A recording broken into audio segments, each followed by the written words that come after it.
What's up, everybody? It's Wes and Andy flying the missing man formation again this week as Hank is off busy being an adult. We wish you well, Hank. As we caught up with him earlier today, and hopefully it doesn't take you all night. He's not having a good day either. No. They missed a step on him. Kim said I looked a little flushed tonight, and I do. I'm not sure how much of that is exertion versus my own stress levels. A little from column A, a little from column B. But here we are. We made it. It's Tuesday night, everybody. It's time once again for another edition of Tuesday Night Random Fandom, the show where we kind of sit back, hang out, and just casually talk about the stuff that caught our attention over the last week or so.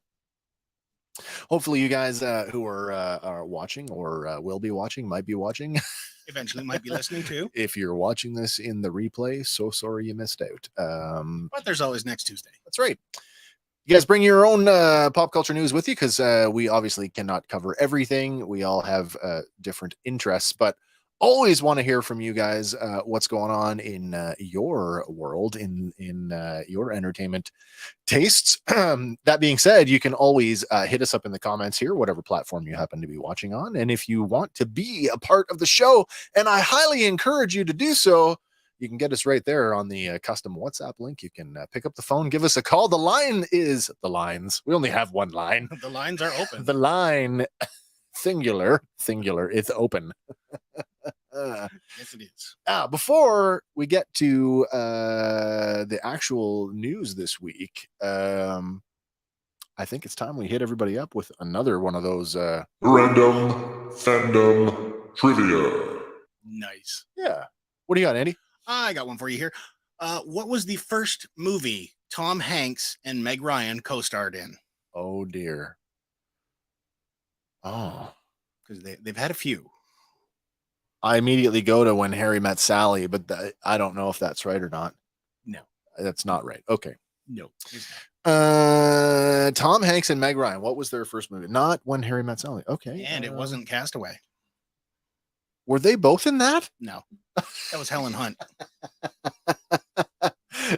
You had me. I'm like, wait a minute. I don't remember Helen Hunt being in it either. So that tells you it's been a while since I've seen it. So she didn't wait. Remember. She only waited like 3 months till after he was gone. Oh, that's right. That's right. And then she gets back and she's already got kids. Right. She's moved on with her. She's really moved on with her life. Yeah. With the dentist. Okay. So what was the first movie that Tom Hanks and Meg Ryan co-starred in? I don't know. Apparently nobody in the audience knows either. That's okay. Or they're holding out for us. I don't know. Mind you, this is I hate to say it, but this is an older movie now. Sure. Comparatively to us. But okay. Yeah, Joe versus the volcano. Joe versus the volcano. That's still like firmly in Tom Hanks' comedic uprise. Yes. Like, is he still a funny guy? You know what? I think he still is funny, but he's more refined now. He's more well versed. Apparently he's got a thing kind of like, you remember like the Bill Murray thing, Murrayisms. You know how Bill Murray it sort of has this like flair for showing up in weird places. Yes, and apparently, Tom Hanks has a similar thing, like going to like, like college dorm parties and stuff, doing the dishes, like this weird stuff. Yeah. He's the random act of kindness or helpfulness from what was it, maybe. Honda. Oh yeah. It is a random fandom for the week of June 20th. Here we are. It's it's another warm one again today here in our part of the world. It's just gonna get warmer tomorrow. There was a bit of stuff happening over the weekend. I don't know if that's how we want to start this. I guess we should probably let's get things moving here. Let's move things over. That looks better. Well, we did miss one last week. Fairly important. We did. Oh. Do we have a slide for it? We do have a slide. It's our first slide here. Oh, sure. Well, then let me get moving here. There we. Oh, right. Legend in the industry, John Romita Sr. has passed away. Oddly enough, there's these pieces that happen like either the day of the show or like the very next day. It's like, oh, you don't wish stuff like this would happen sooner. No. But it's like, I had almost forgotten about this because it's been a few days. But yeah, you're right. But yeah, we can't let this one slide by. And already it's been, I don't want to get into the negative aspect of what's been going on, but already Disney getting called out for their handling of him in the Stan Lee documentary. Oh, I have not yet seen it. I have not watched it yet either. It is on my list. But yeah, the Stan Lee documentary. Let's talk a little bit more about John Sr. though. Yeah, a super influential comic book artist, and he's one of the guys that helped define the look of Spider-Man. Right. You know, he also helped create some of the most beloved Spider-centric characters as well, like Mary Jane. Yeah. But yeah, he passed away June 12th, 2023 at his home in Floral Park, New York on Long Island, 93 years old. Wow. We can all hope to have that many years. Yeah. Yeah. His son announced it, and I hate to say it, but I'm not a fan of his son's work, but fair enough. But fair enough. The statement from Marvel said, millions came to know Romita through his art, and millions more came to know Peter Parker through the unmistakable, bold brushwork Romita brought to his pages. Yeah, yeah. And yeah, like, he did a fantastic run on the character. He took over artistic duties after Steve Ditko left in 66. 66. So Spider-Man had been around for, oh my gosh. Would it been a decade by that point? Not quite. Not quite. No. But within a year, that title became Marvel's top seller. And has remained sort of near the top. It's been almost, floating, yeah. Yeah. Like sometimes it's X-Men, sometimes it's Avengers, but Spider-Man is consistent. Has been consistently near the top of sales. Always on my pull list. Yeah, exactly. Oh man, we are thinking about John Romita Sr. and of course all of his family and everybody who was affected by his work. There's been lots of outpouring so far. Yeah. I don't follow a lot of comic book people online, but even I've been noticing more. I mean, I do follow Larry Hama. Larry has been commenting every time somebody in the industry passes that Larry knew, he will always make a comment. But even artists that I do not know have been posting about their experiences with John Sr. and how rightfully so. Like, he's like a generational influence. Yeah. I mean, the guy held the company together in a period where, you know, it was not profitable to be in the industry and people were starving for work. And it was up to John to, you know, to keep a lot of people employed. So, yeah. Legacy. Yep. Man has a legacy. And hopefully the legacy, I mean, obviously the legacy has lived on, but there'll never be another one like him. No. All right. Speaking of not another one like them, this next news item, by the way, I did get a chance to get a screening in. So excellent. I was worried that I was not going to. We are, of course, talking about the Flash. That was, I think, one of the biggest news items over the weekend. It certainly has been all over the internet, and I hate to say it's mostly negative, but I don't get it. It's. Like, is it just the people not showing support for Ezra Miller? We had a similar discussion around Jonathan Major a few weeks ago. And you can't ignore that. No. You certainly cannot ignore that Ezra Miller has had some personal difficulties that have followed him through his career. And now there may be a portion of the population that are that reflect that in not seeing the film. Yeah. I saw one headline today that basically said we're at the point now where people are starting to stand up and basically are saying they're just not going to put up with, pardon me, but shitty behavior from actors in Hollywood anymore. Yeah, which is understandable. Like, they're not above the law. No, of course not. They shouldn't be able to skirt it or anything like that. Absolutely not. Absolutely not. We talked about this sort of briefly on our last show, and it was like, what do you do? We've said it before. How do you separate the art from the artist? Man, and it's hard sometimes because, like, I believe firmly that the stuff that the Harry Potter lady Rowling, I believe that she is genuinely not a nice human being. Yeah. I think that she is intolerant and all those things that she's basically doubled down on and said that she is. Declared it. Right. I don't know. Now, I am not as well informed on Ezra Miller's case exactly what's going on. I know that there was some breaking and entering, assault, and apparently now it's come to light that he's been grooming children. So this is new to me, which is terrible. Absolutely. I mean, this is like Kevin Spacey level, like but crap. they can't just cancel his show. And the way I'm looking at it is like I'm putting this on the level with Michael Jackson. Okay. Like you can listen to a Michael Jackson song and completely appreciate it for what it from is. his outside behavior. It's funny because I actually I have done that. Yeah. I have done that. Like you can still hear people still request Michael Jackson songs even knowing what he did. Yeah. So I'm thinking based on the quality of the product, it's enough to separate it from the human. Because it's not just him. Right. There are thousands of other people involved in this that they put their heart into it. I read an article, I read the Variety article on why they think the movie flopped, and Variety they didn't gloss over the Ezra Miller thing. They definitely said that is definitely a factor. It's a huge chunk of it. They also talked, by the way, Flash opened worse than Black Adam by about $11 million. Oof. Yeah, so I mean, we're talking about recent superhero, and I know it's apples and oranges, but when we're talking about recent superhero releases, especially recent DC releases, these are like bottom of the barrel, like but the Variety thing had said that part of what happened was that a lot of the red carpet or the talk show circuit, nobody was out almost nobody was promoting the movie. The actors weren't available.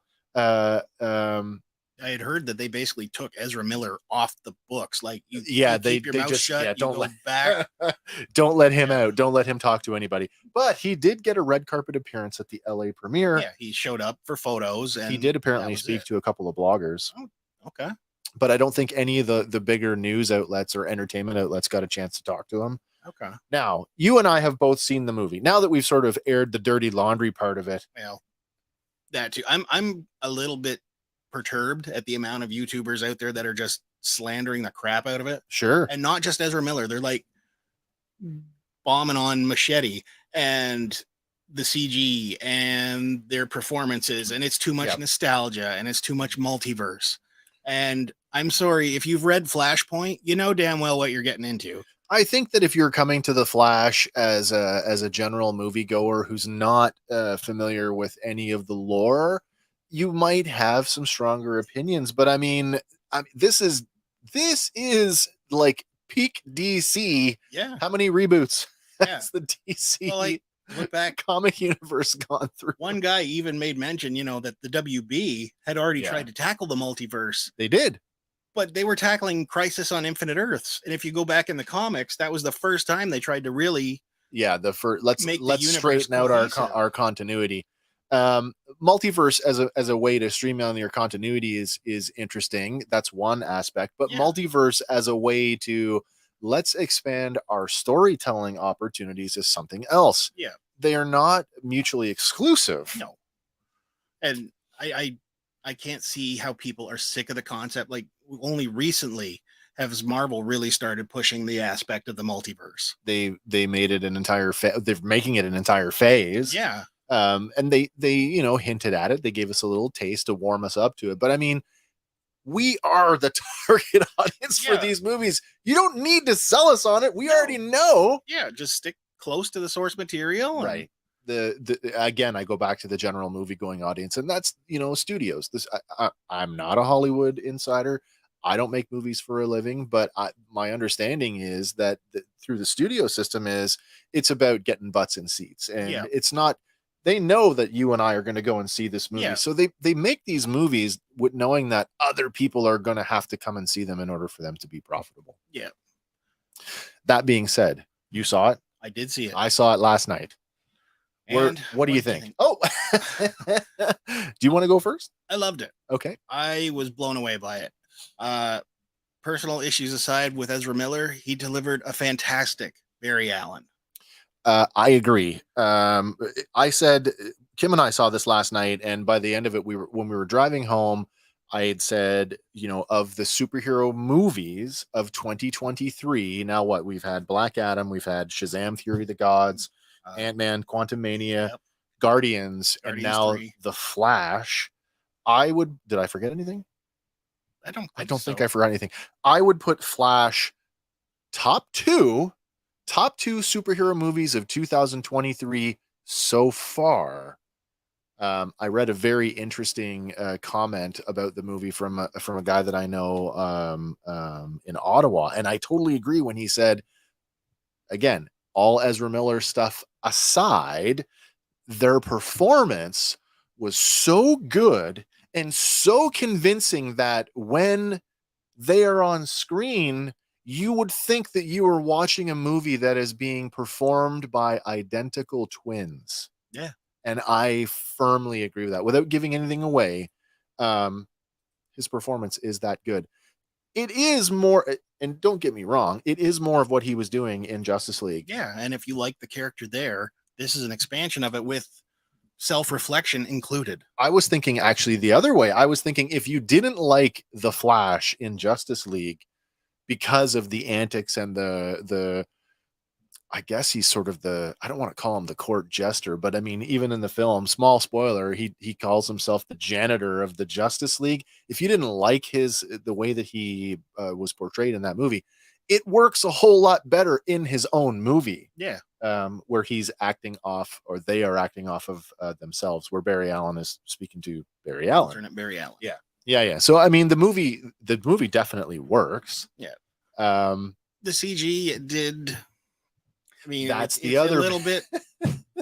That's the other elephant in the room, isn't it? But This I can colossally forgive that because, like, how else do you represent traveling through time through a multiverse? That has been a lot. If you haven't seen the movie yet, there is a lot of talk about this varying degrees of CG, and there's some bad CG. And I mean, when I say bad, it's colossally bad. Like, it's like television budget and worse. It's 10 years old video game bad, but you can't blame them because, like, no, they were jumping through hoops. Like, how many times did directors change and script changes? Yeah. And like, up until I think January of this year, they were still shooting another new ending for it. Right.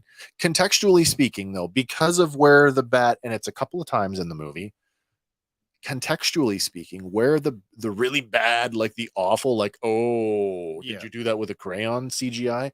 Where it is and the context with which you see it, it's completely forgivable. Yeah. I won't say why, but it's completely forgivable. So if you are on the fence, if you can sort of overlook and separate the art from the artist, go see The Flash. Yeah. If you have see The Flash.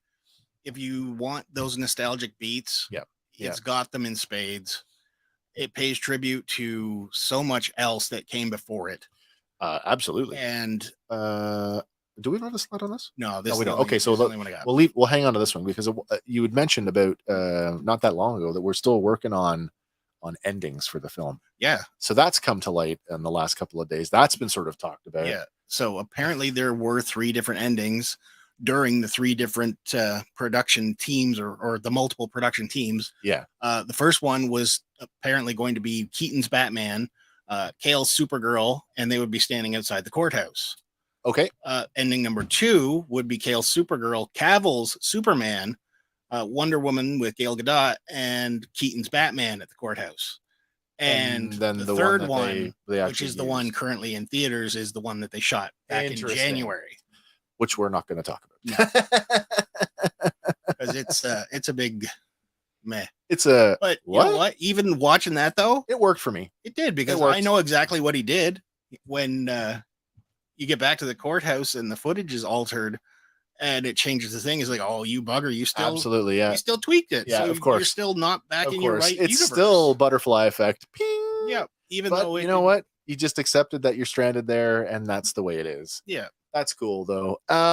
So let's by the numbers, and I'm not going to reveal identities. We had 3 Flashes, minimum 3, 4 Supermen. We had 4 Flashes, actually. Barry. And then 1 Jay Garrick. 4 Flashes, correct. So 4 Flashes, 4 Supermen, 2 Supergirls, 4 Batmen, 1 Aquaman, 1 Wonder Woman. Yeah. Sorry, that's getting into spoilery territory. But I was thinking about that on the way home, and yes, those are the numbers. Yeah.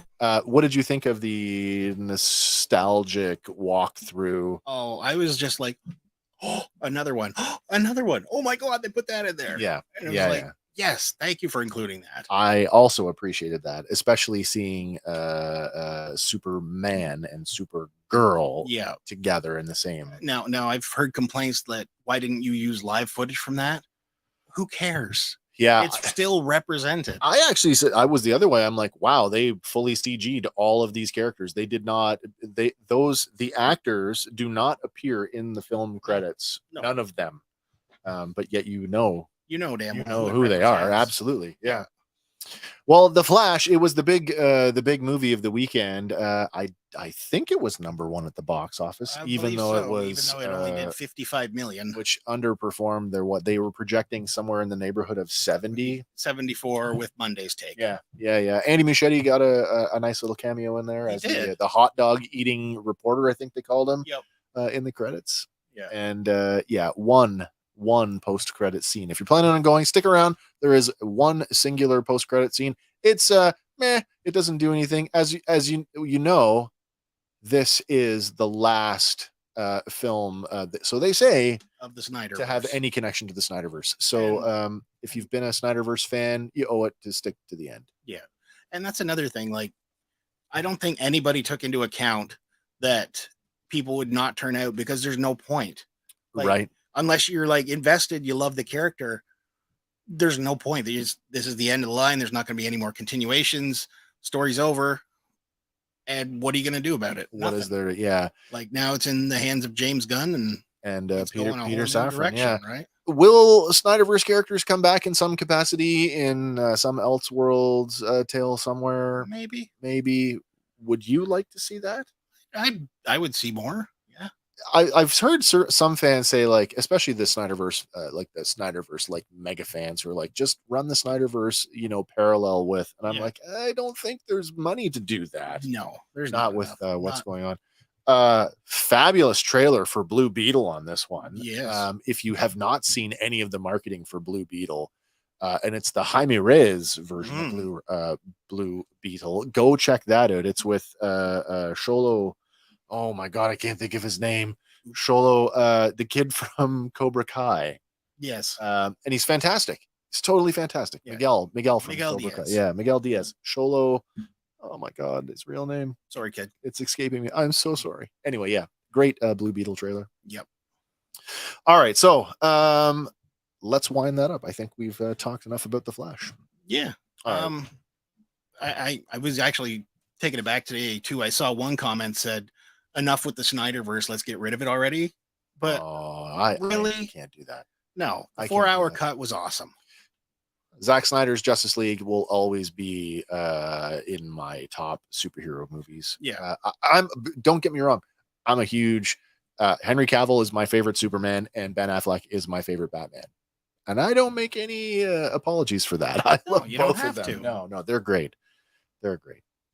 Yeah, all right, where are we going? Yeah, where are we going next here?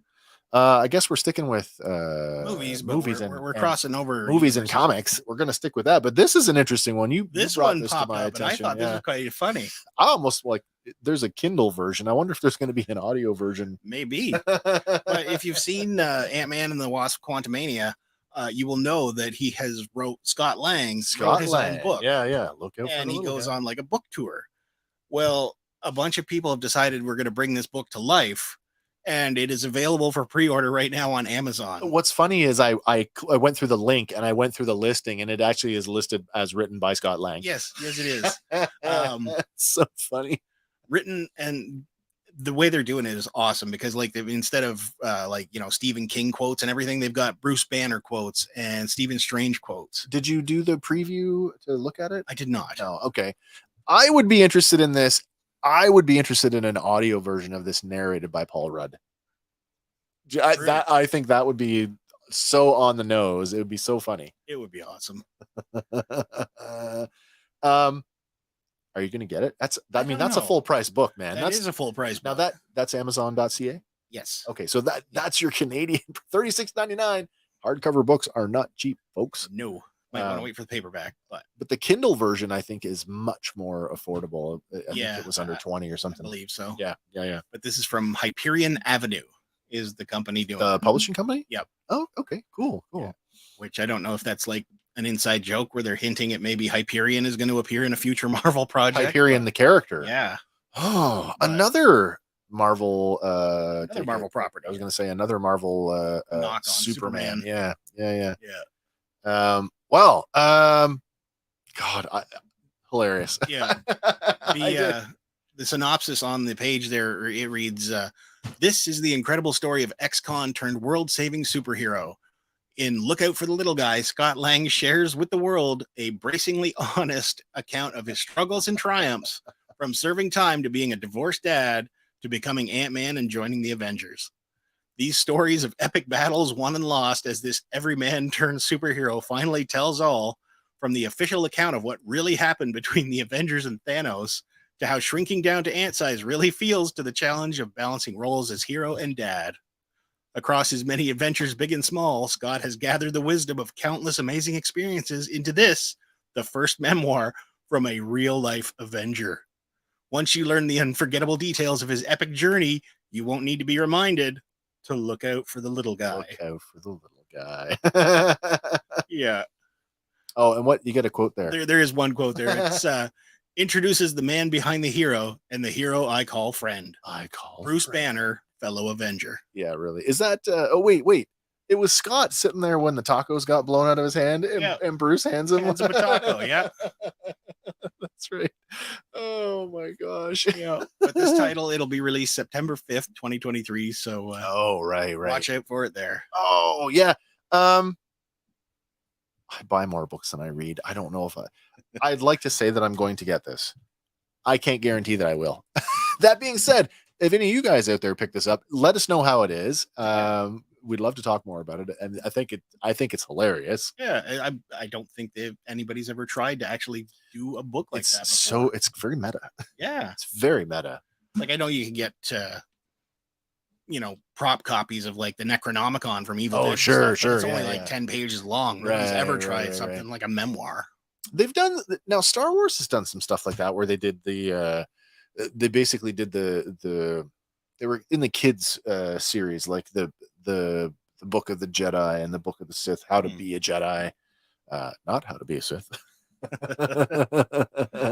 But they were meta and they're meant for kids. They're much like youth sort of targeted books. Yeah. But I do think this might be the first sort of adult take at it. Yeah. Should be good though. Wow, sticking with I guess it's not necessarily Marvel. It's going to the parent company. We're talking about Disney.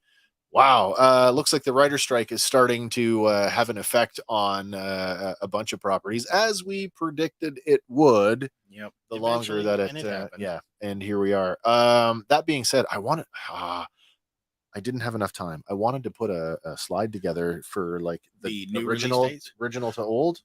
Original to the new. Do we have? We don't have that. We have a list of the new. Oh, we got a list of them. Okay, well, we can read it anyway. Yeah. So a lot of your favorite upcoming properties from Disney, whether it's Star Wars or Marvel, a lot of those slots, because the studios actually book their release slots years in advance. Well, they just got shuffled. Yep. Now, what do we got here? We've got the December 2025 Star Wars movie is no longer in December, but a second Star Wars movie is coming out later, December 18th, 2026. So we've got a new movie added to the slate, and the one that was coming in December will now be May 22nd, 2026. Weird.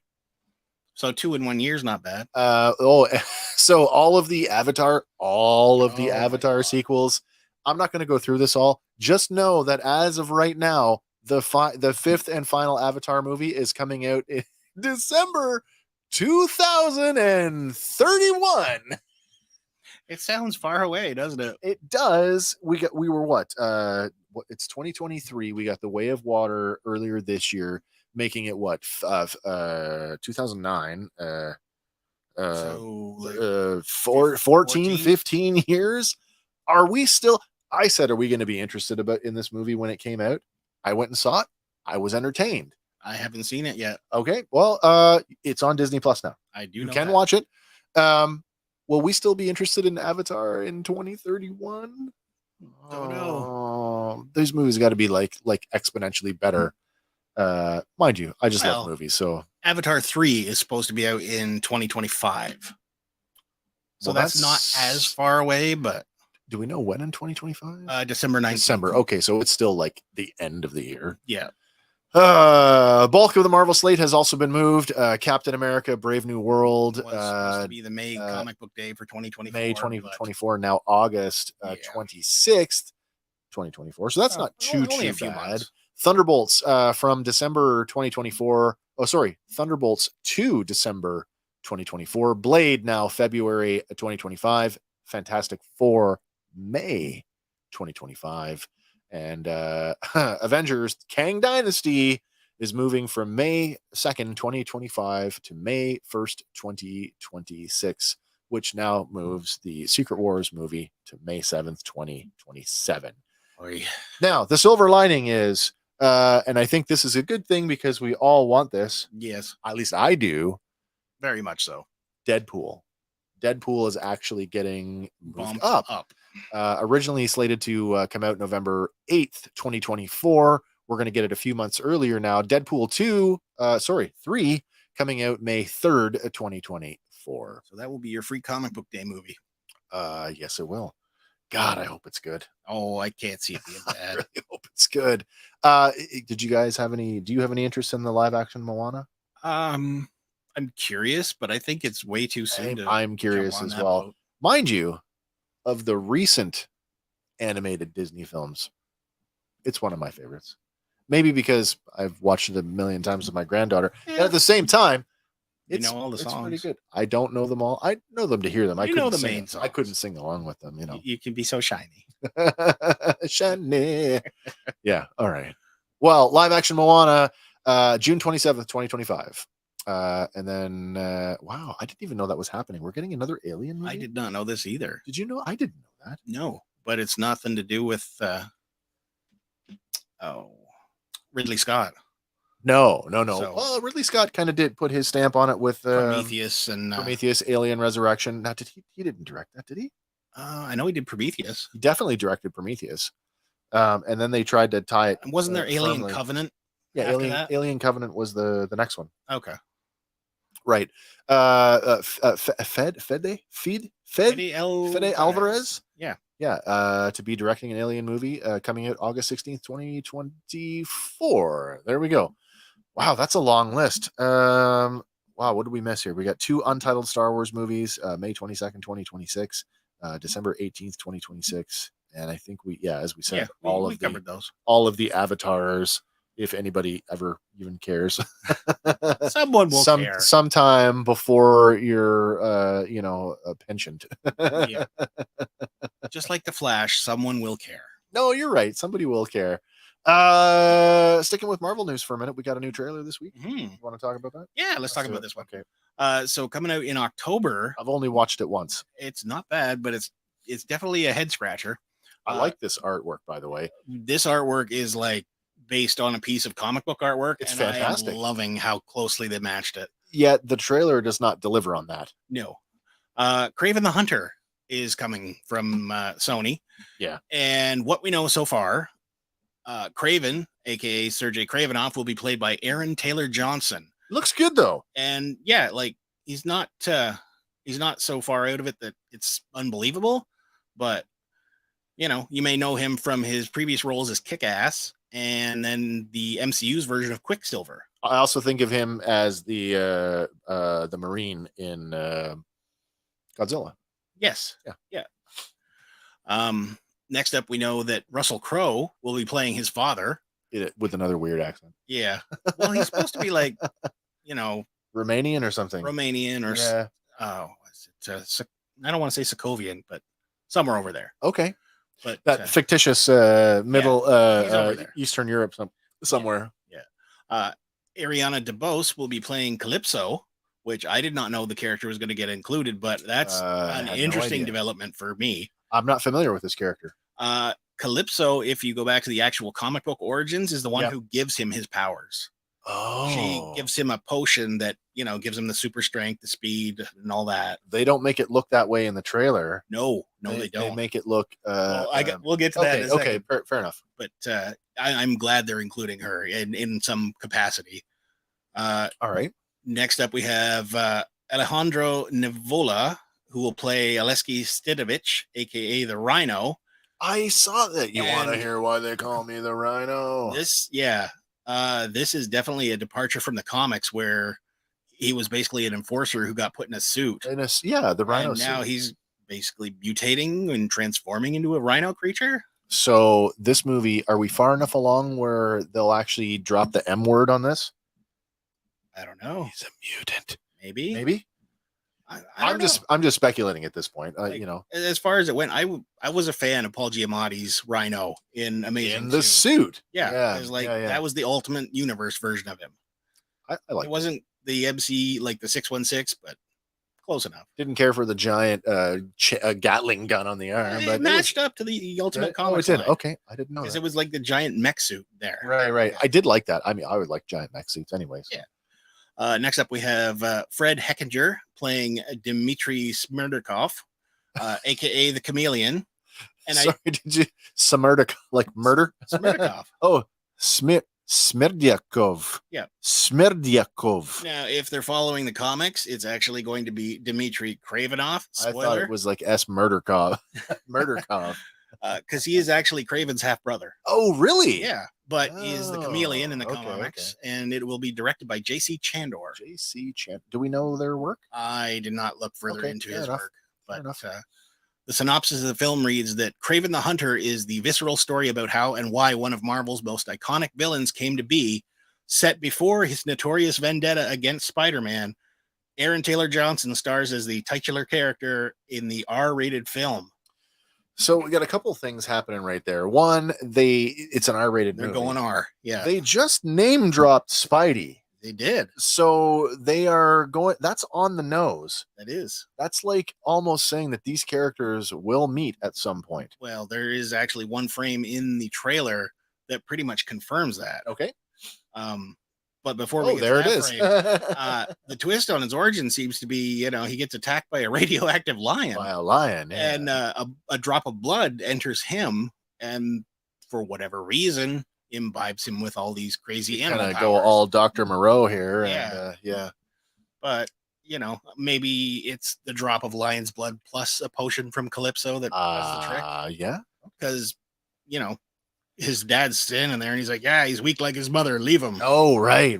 So they leave him for dead. Yeah. And then he goes on a murder rampage to avenge himself. Yeah, because he says in the trailer, his father brings evil into the world and he takes it out. So he's coming from a somewhat noble position, but, Here's the thing. Now, this just reminds me. Now, who's making this? Is this Sony? Okay, Sony's Spider-Verse. So we're doing the same thing that we just did with Morbius. Yeah. We're taking Morbius and we're turning him on his nose and we're making him anti-hero. Yeah. I don't know how I feel about that. Well, there's also a line in here delivered from his brother, and he says, "You're just like Dad. You're just another dude after a trophy." Yeah. And by the end of the movie, he could fall to that when he was like, "I need bigger game." Well, I mean, look at the end of Morbius when that was like, oh, we got a little thing. Yeah. And it was like, oh, maybe he is going to do some evil stuff. Yeah. But it does look like we're going to get a somewhat comic accurate depiction of him. Now, that doesn't line up neatly with the key art that we saw earlier, but we're getting there. We're getting closer to his, there. The vest with the big lion. Man. Yeah. So. Complete with the eyeballs staring at you like, oh man, you really all went all in. Yeah, he goes savage. But this frame here, he's in a forest lake and there are thousands of spiders descending upon him. So if that's not like a foreshadow, I don't know what is. That's very interesting. Yeah. I wonder if any of them will be red and blue. Maybe. Probably not, but let's just make it a little more on the nose. Yeah, but there's one there that is pretty damn close to the insignia on the chest. So of course. Yeah. That's super cool. Yeah. So that is our look at Kraven. So I don't know. I'm in. If you're just tuning in right now, everybody, it's Wes and Andy for Fandom Power. It's Tuesday night. It's of course it's Random Fandom, the show where we hang out with you guys and just talk about what's going on in the last week or so in entertainment news. Hopefully, you're enjoying the show, guys. You got anything you want to talk about? Hit us up in the live chat, whichever platform you're watching on, or you can pick up the phone and you can call us up on the WhatsApp link. It is in the description of the video on every platform. And yeah, you can be a part of the show. Yeah. Now, what are we going to talk about next? Well, this one's fun. Well, not so much fun, but essential, I guess. The Incredible Hulk is finally coming to Disney+. The Norton Hulk. That's right. I've been following this very loosely, and the social media chatter, I could not find anything to verify this. Now, they're like, oh, it's on Disney+. Okay, so that brings up this question of rights again, and it's Apparently like the rights have reverted to what Marvel and rights? Disney. What rights though? Distribution rights? I think to the character. I could not find anything to say definitively that that's what it is, because the only thing that I read was that they're still okay to use the Hulk in team ups, but they still can't do a solo Hulk movie, which says that okay, Universal still has the solo rights to Hulk. Question According mark? to what I was reading, the rights have now switched to Disney and Marvel. I'm But all for it. yeah, because like it's gonna factor in here shortly, because with Captain America: Brave New World, Yeah, we're gonna see the return of Liv Tyler's Betty Ross. that's right. Tim Blake Nelson as Samuel Stearns. Yeah, and Harrison Ford will be taking up the role of Thaddeus Thunderbolt Ross. well, that we knew from the Captain America. Yeah, from the set photos. But yeah, if that's not your core Hulk, you know. There was also I know we're talking about the Hulk, but you've just brought up the Ross thing. Did you check out the pants? They're all ripped, so The ripped chances pants are good. So we're going to get a red Harrison Ford sitting on his director's chair on the set of Brave New World. Anthony Mackie's leaning in, talking to him, and for the astute who are looking at this image, if you look at Harrison Ford's pants, they are tattered and torn, very Hulk-ish, very red Hulk. So yeah, there's some talk. Well, we've got our MODOK now. We've had a MODOK. And I having seen it, you know what? I can forgive the giant head. I didn't mind it, actually. Yeah. Like the Aaron Cross version. Yeah. I didn't mind that. Yeah.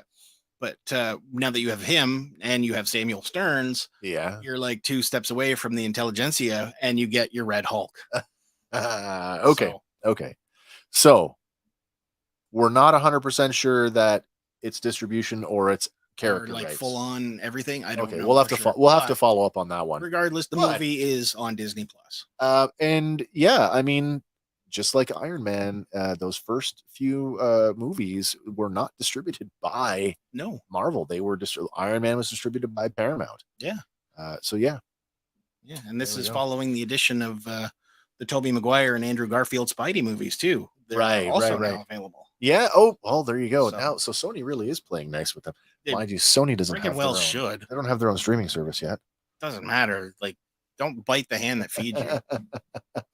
That begs the question: if Sony and Marvel can play nicely and get along, why can't the rest? Will Universal be able to do the same? I don't know what it means for Marvel. I know where the Sony universe is concerned, that if Marvel were to somehow gain get those rights back, it opens up something in the neighborhood of like 600 more characters that they could use. Yeah.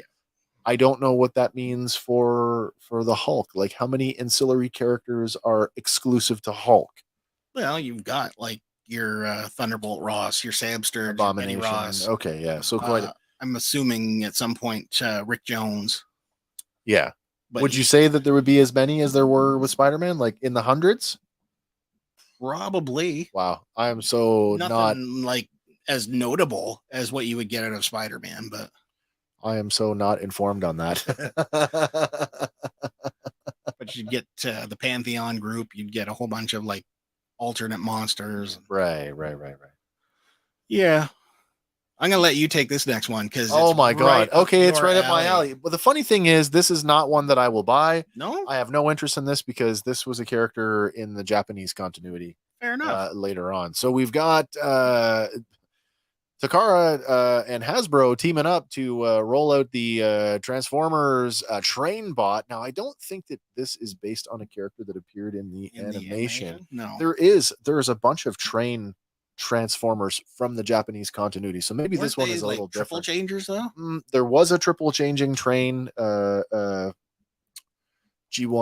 oh my god, Astro Train. Yeah. Astro Train, a space shuttle and a train. But no, there were actual like bullet train guys that were like transforming trains. They never made it here to North America, so I mean, there are fans out there who love them. I am not one of them. But Not a train guy. this is and I don't even know how to say this. It's MPG-06 Kane? Sure. It's one of those. It's a train guy. Just put a giant CN on that. I think that would look great. Yes. Make room, Transformers fans. The authentic Takara Tomy Transformers masterpiece MPG-06 Trainbot Khan is rolling into your collection as part of the Transformers Masterpiece G series. Transformers G1 Trainbot Khan converts between robot, train car, and combiner modes. Combiner modes to combine with other Transformers Masterpiece G figures from Raiden, each sold separately. Along with premium deco and detail, this figure in original packaging with Japanese language instructions includes a power laser blaster, light sword weapon accessory, rail piece, and joint piece available for pre-order now on HasbroPulse.com. Back to you, Andy. No. All right. He looks super posable. I felt like I was in a game show there for a second. I felt like I was Rod Roddy. There you go. Describing the product. How much would you bid? That's right. Now, what's your bid? $1, Bob. $1, Bob. Don't get me wrong. I love Transformers. Like, universally, I love Transformers, even the bad ones. But this is so outside of my wheelhouse. I won't be collecting this. Well, you remember when we had the store? I had a few people come in asking me about their model train sets, and I'm just like, no, I don't want to buy your model train sets. Sorry, I'm not. But it's a Lionel. I know, and I get it. I mean, but guys of our age now, I am closer to 50 than I am to 40, but that I still did not grow up with the railroad. The railroad was a thing in the past when I grew up, so it just I have no connection to it. Therefore, I have no connection to our. Well, I have a slight connection then. Do you? Well, yeah, my dad had basically just an oval track. Yeah, on a piece of plywood and this little electric train. Oh, sure. That he would let us play with, and we weren't gentle with it, but it was a nice little train. Did you hear about it when it was when you weren't gentle with it? Yeah, a little bit. We still have it though. It's tucked away in a cabinet. Cool. Yeah. A lot of things going on in Transformers. Too much for me to keep up with. I was actually out. I got a new Transformer this week. Ooh. Actually, I got two of them. Hold on. What'd you get? I got the most reviled character in G1 history, by the way, in the form of Studio Series Core Class Wheelie. Wheelie say, wanna play? The most reviled character in Transformers ever. But you know what? More than Rodimus. I love him. Give me that Matrix back, you bastard. No. And it totally fits in with my my collector theme. Is I collect Transformers from the G1 continuity, season 1 and 2 of the television series, as well as the 86 movie. And so when they make a new mold, if I think it's better than the one that I already own, I will replace it. And although I'm not happy with the price point and the fact that the robot has gotten smaller, I also picked up the leader class Blitzwing here in the Transformers Legacy Evolution series. Neat. And while I actually think he has a horrific tank mode, look at that. That's what you would call visible cockpit syndrome. I don't know why it's sticking out there. The plane mode looks okay, but that robot mode is so juicy. I cannot wait to get this open. But I'm not opening anything until my renovation is done. Which is fair. Yeah, the cave here is going to be turned upside down. I don't know what we're going to do when it actually comes time to renovate this room. It's coming though. It's coming this year, so we may either postpone or move things around. I don't know. We'll figure Anyway. it out. Transformers. Sticking with toys for a minute here. Let's see what we got next. Oh yeah, what do you know? HasLab update. The HasLab update. They have released the next unlockable reach goal. When they get to 16,000 orders, they're going to unlock a new assault commander. Was it assault commander? Helicopter pilot. Sorry. Yeah. So this character, Jane Glenda Mulligan. Do you know anything about this character? I do not know anything. This is an international character. Is it? It's originally was a repaint of Scarlet. Okay. And so they've kept that sort of truthfully, they've kept it to that. You can see the sort of the starbursts on her gloves. Fair enough. They're the Scarlet gloves. So this is a repaint of Scarlet. So not huge in North America, but there are fans out there that know who this character is, and this must appeal to somebody. Well, of course it will. But currently they're sitting at they're currently sitting at 13,698 backers. So there's a little bit left to go before we get this one. This is exactly what we talked about. It was a stratospheric, like we crossed the finish line in like 26 hours. Yeah. No time to get back. And now we're like, oh, we're just going to drag our feet now. Yeah. And I've already seen some of the comments. I'm waiting to see the stretch goals. You either want the thing, which is the dragonfly, or you don't. Waiting for stretch goals, I'm sorry. It's stupid. It's absolutely ridiculous. You either want the thing or you don't. Yeah. And if you're wanting it to resell it, whatever. Then buy your 5 and be done. Yep. Back the thing or don't. But don't wait for you want the thing or you don't. If you want the figures, wait for it, man. How many times have we seen stuff like this happen and they do like a mainline release down the road? Yeah. Or somebody gets it and they're like, I don't want the figures. I just want the main piece. Certainly seen lots of those comments. Anybody getting an extra dragonfly and they don't want the thing because I'll buy it off you? Yeah. Actually, I feel sorry for that, for people who actually want the figure but don't want the dragonfly, right? That's unfortunate. But that speculative collecting thing, all or nothing. Oh, wait. We got more G.I. Joe. We got a little bit more, A little bit more G.I. Joe news. What else we got? We've got... So they announced earlier this week, Desert Commando Snake Eyes and Tunnel Rat.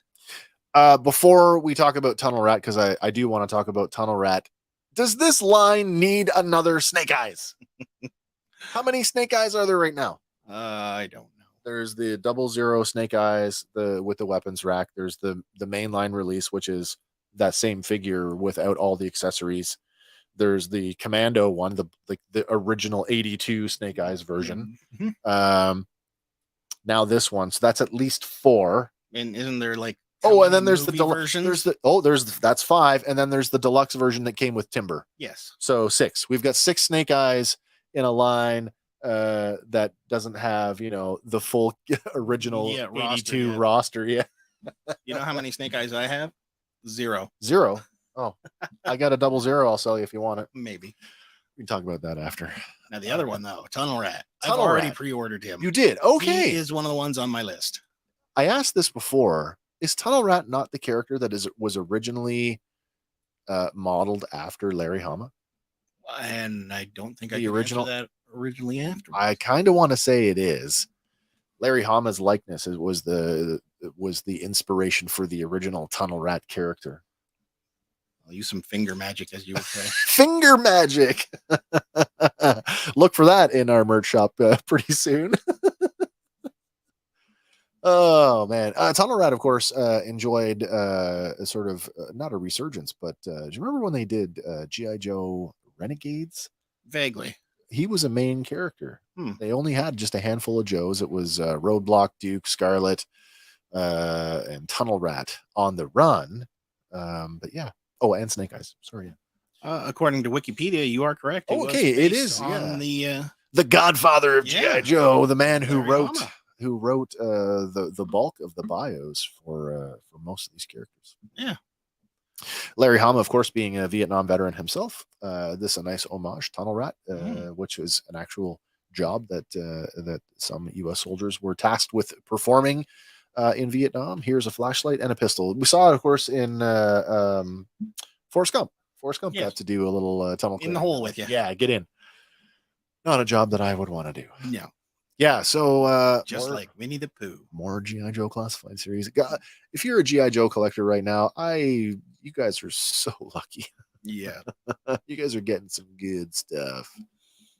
What else? This one I just saw today. Funny because I also saw this one today and I thought, ooh, that actually looks pretty good. Mm-hmm. Talked a little bit earlier about the Blue Beetle trailer at the beginning of the Flash. Well, McFarlane is ready. Boom. So the Blue Beetle movie wave apparently has arrived. It's available for pre-order now at select retailers. It's a 7-inch scale figure and includes 2 energy rings, an energy sword, an energy construct, and collectible art card with base. It looks pretty good. Yeah. Is he coming with that like the wingies? No, the Giga sword, Buster sword that he. I don't believe so, but there is another version already announced that is battle mode. So I'm guessing he comes with like the wings and that would be pretty cool. Some more extras. Once again, McFarlane knocking it out with characters that you don't have to look at their human face. No. Wait, there'll be a gold label version with no mask on, and it'll be like like every other figure, like Kiefer Sutherland Batman. You know what though? The 12-inch doesn't look too bad. Is it a gallery statue though? No, it's 12-inch. Oh, sorry, like I'm thinking of Diamond Select when I said gallery. Yeah, that's not what I meant to say. Yeah, no, this is another McFarlane. Okay. I saw it at GameStop. I was like, you know what? That's not bad. I saw a photograph the other day. It has nothing to do with the Blue Beetle, but I did see a photo the other day. Somebody had their 7-inch NECA 89 Batman standing beside the Keaton Batman from The Flash. Nice. The suits look great, but again, it does not look like Keaton. All right, where are we going next here? We got an announcement here. An announcement? Nothing for us, but somebody else is doing something, so we figured we might as well announce it here too. Okay, what do we got? Katie Sackhoff blah blah blah is announcing her own podcast. Now we do have a video clip coached from her channel to kind of get you some details on it. So let's play that now. Let's have a listen. Hi everyone, it's Katie Sackhoff here. I know you haven't seen me for a while, and for that I apologize, but I really was having sort of trying to figure out what I'm actually doing here. I wanted to bring you more content and more often, and so I'm getting into the podcast game. We're gonna air all of our episodes here, and I am so excited, you guys. This has been something that I've been thinking about doing for a really long time, and it was literally born from the YouTube channel. I had so much fun doing the episodes and talking to people that I knew a little about, people that I knew a lot about, and just having really, really fun conversations.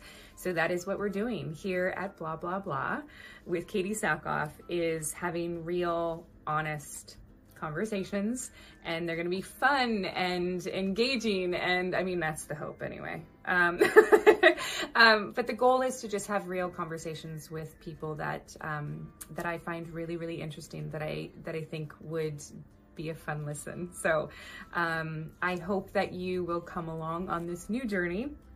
Like, subscribe if you haven't done that stuff already. Do it now, because we're gonna have guest announcements and episodes dropping weekly, and there are special things that you can actually come and participate in. What? Yes.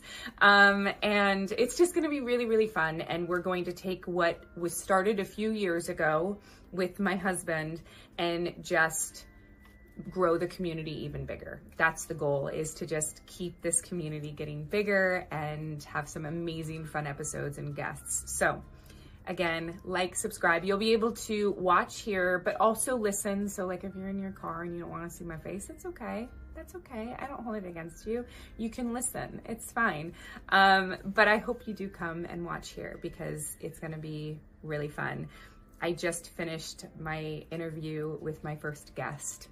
And if you can't tell, I'm like so excited. This interview was everything I wanted these interviews to be. It was real and honest and touching, and I learned so much about this person, about the industry, and our working relationship. It was just a really beautiful conversation, and it could have gone forever. So if you're expecting 20-minute interviews, this is not that show. This is a good one. I'm excited. Thank you so much. thank you for sticking around and waiting for over 2 years of no new content. And I cannot wait to come back on a weekly basis to you. Thank you. And I will see you very soon. Bye. 2 years. Apparently she's been, Holy cow. she's been Mandalorian. That's true. I was gonna say, what do you mean I haven't seen you in a while? You're Bo-Katan. I see you almost weekly. True. I didn't know that she was dipping her toes in the. Yeah, well, she's just starting, so go over and sign up. And she must have. She said she got a YouTube channel, so we should we should probably go check that out. Yeah. Actually, we've already subscribed. Oh, thank you very much. I would watch that. Yeah. I'm a fan. I like her work. Given her connections to like the people in the sci-fi industry, I'm betting she's gonna have some super interesting people on. I would think so. That's the thing that I've been listening to is Gates McFadden's podcast, and she does a similar thing where she basically talks to other Star Trek actors, Nice. but doesn't really talk a lot of Star Trek. She just talks about Other, tell me about growing up, tell me about your life, and they're cool little interviews. So because like I'm sure they're sick of talking about like, oh, how did you play against Boba Fett or how? Yeah. So I mean, if Katie does something similar to that, and she gets maybe some of the Battlestar cast on, or some of the Mandalorian cast, I'm in. I think she's gonna be great. I think she's it'll be cool. Hopefully, long format. Nothing wrong with that. What do you mean? So definitely go check that out. And like she said, go like and subscribe. Hopefully she shoots her videos not with a cell phone. Yeah. I'm sure she can. Shooting the promo was great though. I mean, yeah. hey, she's out there, so that might have been me though. Oh, that's fine. So that's totally fine. But yeah. All right. Katie Stackoff, blah, blah, blah podcast. Apparently available very soon. Very soon. Yeah. All right. Where are we going next? We're going over to Netflix. Yes. Man, so I still have yet to finish the animated series, and everybody I speak to is like, oh, you haven't watched it yet? No, I haven't. I did watch that live action movie from, it was Ang Lee did that. I think so, yes. And because I wasn't married to the cartoon, I didn't find the movie to be that bad. Diverse. Now, that being said, I have watched the first handful of the first season of Last Airbender. So I am familiar with what these characters look like in animation. And I have to say, based on that alone, what we are looking at here is pretty darn good. Yeah. On Twitter this week, they announced the first, or gave us the first on-screen looks for Aang, Katara, Saku, and Zuko.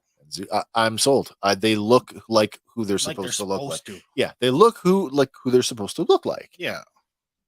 Now this is going to be a series, I believe so, series on Netflix. Are you going to watch it? I'll get to it. Hopefully, it doesn't have the same. Well, I mean, we obviously won't have the anime eyeballs. No. So if they can tone that part of it down a little bit and engage me a little bit more at the front end, I'm sure I will definitely give this a chance. Yeah, it's set to debut in 2024 at some point. So I mean, we're still a little ways off. Yeah. There's a short little teaser out there right now that just kind of phases through the different emblems for the Water Tribe, the Earth Kingdom, the Fire Nation, and the Air Nomads. Yeah. But it doesn't give you much more than that, other than a little bit of a. I'm going to take a run at our actors here now. Forgive me because I'm not always so good at this. We've got Gordon Cormier as Aang, Kiawantil as Katara, Ian Oosley as Sokka, and Dallas Liu as Zuko. Mm-hmm. If I said that wrong, if I pronounced anybody's names wrong, I sincerely apologize. I think you did okay. Okay. And I don't know their work. I can't tell you anything that any of these people have been in. Hopefully this works out for them. I hope it's successful. Yeah. I'm interested. I want to see this. Well, if it's anything like they did for the Dark Crystal, like they put everything behind that, and I don't know why that didn't go further. But if they do the same here, it'll be awesome. Hope so. The next thing we're going to talk. This is kind of funny. This is kind of funny. This is funny. Before I'm not going to bring up the slide right away because I want to. Once upon a time, kids, before we were full time in the podcast. In fact, if you go back and you watch some of our earlier video earliest episodes, video you will see we moved from our previous recording location. I ran a small retail business, as some of you know, and we ran a toy store for about 6 years or so. And finally, when COVID came around, it was bad for the business. It was great for the podcast because we had a dedicated place to record. But the store never quite recovered from COVID, and plus my interests just really changed, which is good for fans of our show because that gave me more time to dedicate to what we do here. And I had to go through the whole ups and downs of what it's like to close a store. And lo and behold, this week. Now wait a minute. Wait. No, should I lead with the picture? Yeah, go ahead. Okay. Earlier this week, I get a message from a friend, a mutual friend of ours, saying, "Hey, Wes, did you see this?" And they sent me this image from community votes in the Kawarthas. We live in the Kawartha region, by the way, saying, "We love local business. Congratulations to early nominees, Silver Screen Toys and Collectibles, for being nominated in the Best Toys category. See the full list here," which is kind of funny because we permanently closed the store 6 months ago. Oops. I think that's cool. We're still getting voted the best. That's cool. 6 months closed, baby, and we're still at the top. We're still running with the pack. This actually kind of brightened my week when I got that. But then at the same time, it reminded me of why I'm not in the business anymore, living in a small town and getting virtually, I wouldn't say no, but very little support from the community that clearly doesn't know that we don't exist anymore. So thanks for the nomination, but you're 6 months too late. All right, moving on. What is going on here? So this one here, this caught me by surprise. Is that's Emma Frost? That is Emma Frost. That's Tony Stark. That is Tony Stark. What are they doing? And the info here says you are cordially invited to the wedding of Anthony Edward Stark and Emma Grace Frost. Attire is Hellfire formal and Orcus raid to follow. What's going on here? So currently in the comics, Stark Tech has been taken over by an anti-mutant guy, and he is using Tony Stark's technology to build new Sentinels. No way. So, like, basically, Iron Man Sentinels are currently coming after the mutant community, and I don't know where this union is springing from, but apparently debuting in September. There's 2 issues coming. Both are written by Gary Duggan. Okay. With art by Stefano Caselli. Yeah. Caselli, sorry. X-Men number 26 and Juan Frigeri. I'm sorry if I'm mispronouncing that. On Invincible Iron Man number 10. Okay. As well as a connecting cover for both issues. But apparently they are marrying together.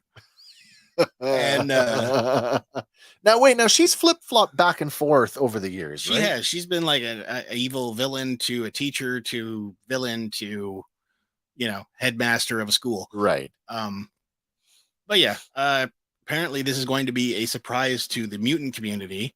But readers are invited to check out the wedding that will take place in Iron Man number 10. So as soon as you said Stark Tech making new Sentinels, I'm in. Like, give me the movie now. Yeah.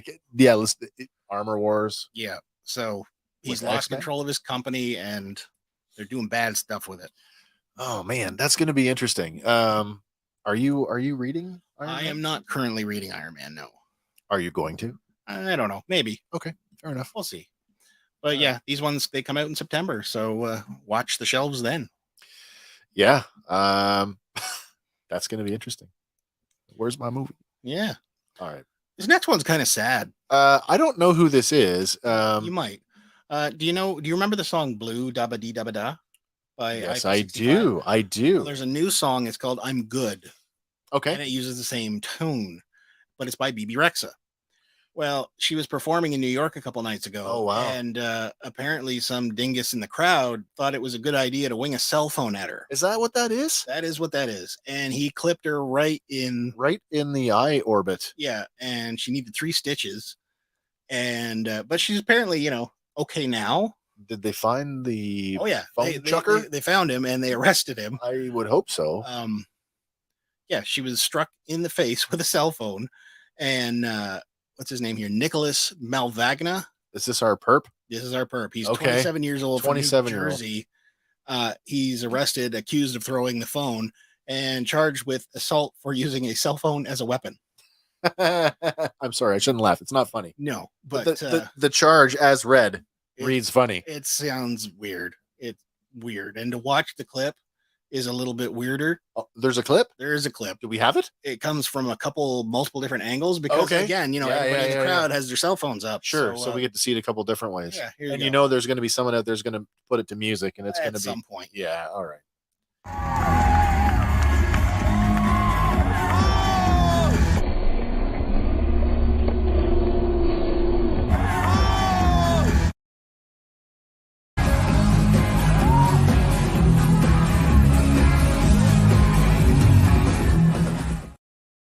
Oh wow, she like went down. Like, man, I got a pretty big phone. Like, I got a Google phone, but And like you get a good spin on that. That thing hits with some force. that whatever was lobbed at her looked bigger than my phone. Yeah.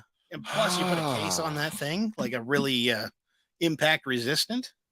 It's a good thing we're muted when the videos are watching, because you would have heard me going, "Oh!" as she was taking it in the face. Oh, I don't wish that on anybody, even if I don't like your music. That's not nice. Why would you go to a concert just to do that? No, that's who can afford to throw a phone away? Yeah. Come on. All right. Well, I'm sorry that happened to her. Yeah. So all the best for her speedy recovery. Yeah, and as for the other guy, man, go get what's coming to you. Jerk. You jerk. Oh, Hank's not here to talk about this No, one. this one comes from Oh. Hank. So I figured we should at least include it. But I mean, as I was going throughout my day and the news was coming across, even I reacted to this because it's like, what the hell? Yeah. The latest issue of Dr. Aphra, issue number 32. Excuse me. Apparently, Aphra kidnaps Luke Skywalker in order to convince him to open a Jedi temple in order to plunder its treasures. And she knows where it is because she stumbled upon a transmission from Jedi Master Shakti to Alia Sakura. Yeah. So once they manage to survive the perils of the planet and get inside the temple, who's waiting for them inside but Shakti and Alia Sakura. And both who are canonically dead. Yeah. Who are supposed to be canonically dead at this point. In Shakti's case, multiple times. Shakti has had no less than three deaths if you include the cutscenes and then her video game death. Yeah. Wow. Seeing this, I'm like, what? Yeah. Did they we'll step through the world between worlds, or I don't know. Is this just some kind of Sith, Boy. Sith sorcery kind of going on? I don't know. Are they Force ghosts? But wow, you want to get someone's attention that way? Let's take two characters, two fan favorite characters who basically did not get the screen time they deserved. No. And then dump them into a comic book like, oh, maybe. And it's funny, we were just talking about Alia Sakura, and you can see here on the screen, but between the both of them, Shakti is clearly the more Jedi looking of the two. Oh, right. Yeah. Based on the outfit. And then Alia Sakura, of course, who's got the sex appeal. midriff. Yeah. Yeah, that's probably a George thing. Yeah. George Lucas. Wow. Don't know what to make of that, but it's going to be exciting, whatever it is. Yeah, so gotta watch for issue 33. All right. This one is okay, we're getting a little closer to home. So you mentioned that there might be something new coming. Wait, I should probably, before we get there, because we are winding down. Oh yeah. I just want to say we're getting towards the end of the show, but before we go to our last couple of things, if you had anything you wanted to bring up, now is the time to do it. The line is open. Otherwise, we'll move on with our next couple of items, and we'll probably be winding down here in the next 10 minutes or so. Yeah, roughly. All right, now's the time, folks. Andy, what do you got? Well, new shirt alert. What? So As you may have noticed, this one's kind of a surprise for you, Wes. So, okay. new shirt alert. Oh, there it is. You can now get your very own Finger Magic Magic. t-shirt on the Fandom Power merch site. Surprised you didn't put a cell phone in there. Let me work some finger magic. Oh, it could be a keyboard. It could be a cell phone. It could be whatever. I really felt like I put my foot in my mouth because after I said it, I'm like, oh, that doesn't sound right. Oh, yeah, I guess you could twist it up if you want to. But for all intents and purposes, I'm not kidding. It was a cell phone. Let me do some finger magic here on the cell phone. That's exactly what I meant to say. Yep. Yeah. So you can get yours now. And it's on sale for the next, I think, 36 hours. They run their sales at weird times. We have no control of that, by the way. It's TeePublic. Yeah. I mean, the only thing we do have control over is the initial sale. And it goes on sale for, I believe, 48 hours. Oh, yeah. Every time a new design is uploaded, that design is on sale. Yeah. Yeah. Do you know what's our design count? 70 something? We're getting close to 75, I think. 70 some odd designs there. Lots of popular fandoms, some of our favorites up there. And if now you have one you'd like to see transformed, let me know. Including finger magic. Yeah. All right, we've hit that point in the show where regular feature here at the show, Andy's out there in the aisles fighting for all of us, where we take a look at toy hunting at Dollarama. Sorry for our international audience, but this only applies to Canada. What do you got for us this week, Andy? This week we got some good stuff. The Netflix He-Man and the Masters of the Universe series. We're talking the CGI. Yeah, the one that's mainly aimed at kids. These figures are showing up on shelves for $5. $5. They are $5 every day, all day. And they regularly retail from, I believe, $19.99 and up. That's cool. Yeah. This other one kind of caught me off guard because I haven't heard about it before. But it's called Snapships. When I saw you made the post, I looked these up. Yeah. That's good value. Yes, it is. That's some good value. Dollarama is selling them for $5 each, and it appears that different stores are getting different models. Interesting, because there's 3 or 4 of them. Yeah. And each one, I guess you can build it multiple ways, so you can have lots of playtime with it. And presumably you could mix and match. Yes. You could part swap. So I mean, if you're a fan, I can't think of the game, but like Kerbal Space Program or other games where you assemble your own spacecraft, this might be right up your alley where you get to build. They did that with a Nintendo game not too long ago where you bought the pieces of the ships and you could mix and match the parts. It gives me the similar vibes to that. But if you like spaceships, maybe this is right up your alley. Yeah, especially considering retail apparently is $35 and up. Well, I mean, for $5, you can't go wrong. Yeah, exactly. Talk about kibble for custom parts. Yeah. I mean, there's wings in there. There's all kinds of stuff. So definitely worth going and have a look. But go now. Because they will not last long. Because the resellers are already... Yeah, that's right. Man, don't forget Andy. Let's a quick plug for Andy's Toy Hunting at Dollarama Facebook group. For the Canadian audience, if you are not already a member, go check that out on Facebook, and you'll get these notifications as they happen in real time, because you generally post same day. So and we've got other people across the country who do post for us. This is actually coming. This is several days old by the time we get to our show here on Tuesday night. But go check it out. Yeah. Well, that's it for this week, everybody. Let's take this out of here. Special thanks. I want to roll that out to. Did you notice our intro video this week? I know you did. Andy. I know I noticed. I noticed you did. Special thanks to our Patreon, as we just acquired our second patron, also a friend of the show, a friend of mine for many, many years, our friend Greg down in Florida. Thank you, sir, for signing up. I know our Patreon looks like a dog's breakfast right now, but we are working on it, and I appreciate you tagging along with us and supporting the show. It means the absolute world. That being said, I'm not just going to cut out tonight. I think we'll just use the intro to take us out. Yeah, we might as well get some mileage out of it. All right. Listen, guys, I hope you enjoyed the show. Come back and see us on Sunday night when we hit Road to Ahsoka Part 5. We're covering the final arc of Season 7 of the Clone Wars. It is the Order 66 arc. We've already covered it in our Order 66 review series, but this is the road to Ahsoka, so we'll be talking a whole lot more about Ahsoka Tano and the development of her character, and we'll be back again next week for another episode of Random Fandom Tuesdays. So until then, everybody, for Fandom Power, my name is Wes. I'm Andy. We'll see you on the next one. Bye for now, everybody.